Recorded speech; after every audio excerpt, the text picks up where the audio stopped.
Assalamualaikum warahmatullahi wabarakatuh. Kami dari kelompok 6 akan mempresentasikan tentang pengaruh naungan terhadap tanaman. Sebelum itu, kami akan memperkenalkan diri terlebih dahulu. Yang pertama ada Agus Supriyanto dengan NIM 134190044. Lalu Dwi Cahya Budi Bakti Bumi dengan NIM 134190048. Revidu Arianto Hari dengan NIM 134190056. Lalu Vicky Aditya Pratama dengan NIM 134190064. Fotosintesis merupakan proses sintesis molekul organik dengan menggunakan bantuan energi cahaya matahari. Pada proses fotosintesis terdapat dua reaksi. Reaksi yang pertama adalah reaksi terang. Reaksi ini membutuhkan cahaya. Tempatnya di membran telakoid. Bahannya klorofil, cahaya, dan air. Produknya yaitu ATP, O2, NADPH2. Reaksi yang selanjutnya adalah reaksi gelap. Reaksi ini tidak membutuhkan cahaya. Tempatnya di stomata. Bahannya ATP, NADPH2, dan CO2. Produknya glukosa. Intensitas cahaya. Perubahan intensitas cahaya dapat merubah LDR dan LIR, sehingga tanaman perlu melakukan penyesuaian agar proses fotosintesis tetap efisien. Penyesuaian tanaman dalam menghadapi perubahan intensitas cahaya dilakukan antara lain melalui efisiensi penyerapan foton, pengaturan reaksi fotosistem 2 dan fotosistem 1, serta fiksasi karbon. Neri et al. 2003.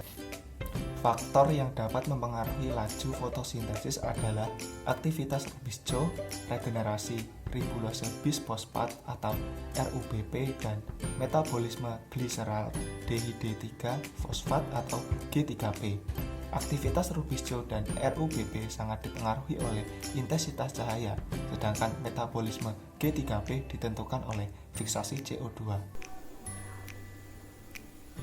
Berikutnya adalah naungan. Naungan pada konteks pertanian dapat diartikan sebagai tempat perlindung atau suatu yang dapat melindungi tanaman dari sinar matahari yang berlebihan. Tanaman akan hidup baik jika memperoleh matahari yang cukup.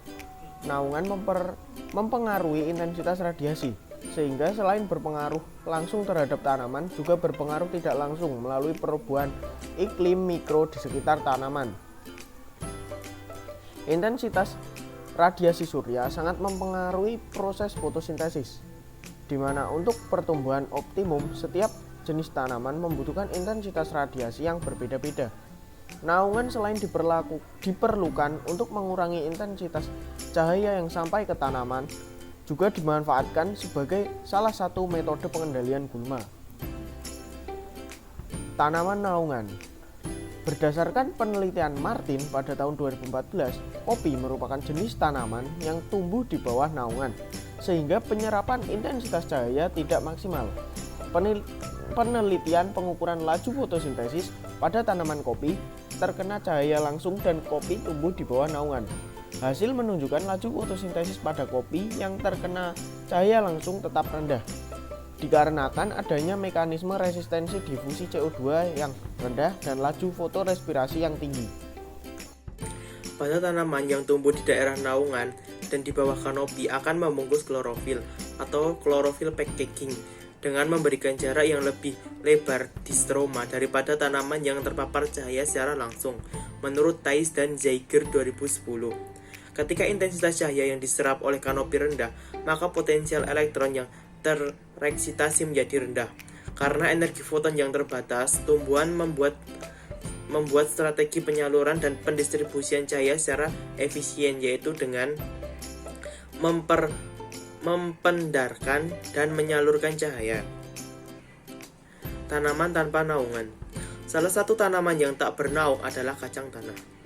Naungan berpengaruh kurang baik pada pertumbuhan maupun hasil tanaman yang kacang merah.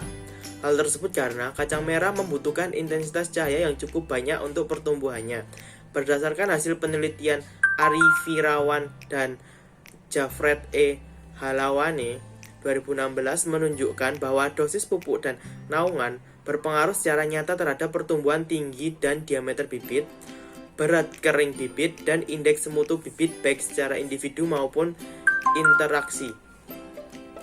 Penurunan pertumbuhan akibat naungan dikarenakan gangguan pada proses fisiologi tanaman sebagaimana yang dikemukakan Deqiu Zhao et al. 2012 menyatakan bahwa morfologi seperti tinggi tanaman, jumlah daun, diameter batang, jumlah cabang, jumlah buku, lebar tajuk yang mendapat cahaya penuh lebih besar dibandingkan yang ternaungi luas daun bagian atas dan tengah naungan mengakibatkan turunnya kapasitas fotosintesis dan konduktivitas stomata yang disebabkan menurunnya gula terlarut, protein terlarut dan kandungan melondialdehyde atau MDA, memperlambat inisiasi pembuangan, memperpanjang umur berbunga, menurunkan berat segar bunga dan diameter bunga.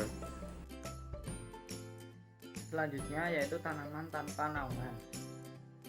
Proses aklimatisasi secara fisiologis dilakukan oleh tumbuhan diaheliotropis dan paraheliotropis melalui perubahan komposisi jumlah klorofil total dan rasio fotosistem 2 atau fotosistem 1. Pada naungan atau tumbuhan yang tidak terkena cahaya matahari secara langsung mempunyai klorofil total yang tinggi dan dengan rasio fotosistem 2 banding fotosistem 1 sama dengan 3:1. Sedangkan pada tumbuhan yang terpapar matahari secara langsung, rasio fotosistem 2 banding fotosistem 1 sama dengan 2:1 dengan kandungan rubisco yang lebih tinggi. Dalam kondisi ternaungi atau cahaya tidak langsung akan mendorong penyerapan spektrum cahaya merah jauh lebih tinggi sehingga akan mendorong produksi klorofil A. Kandungan klorofil B merupakan parameter yang menunjukkan kandungan klorofil yang berpengaruh pada proses metabolisme, namun sintesisnya dipengaruhi oleh klorofil A.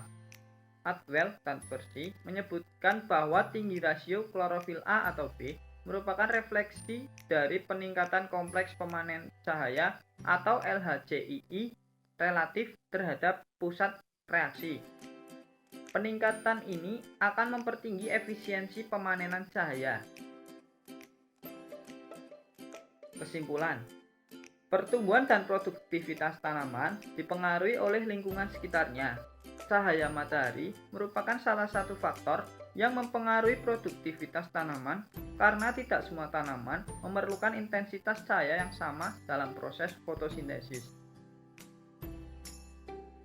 Demikian presentasi yang dapat kami sampaikan, kurang lebihnya bila ada kesalahan kami mohon maaf. Jika ada yang ingin ditanyakan, silakan ditanyakan melalui forum diskusi yang telah disediakan. Terima kasih. Wassalamualaikum warahmatullahi wabarakatuh.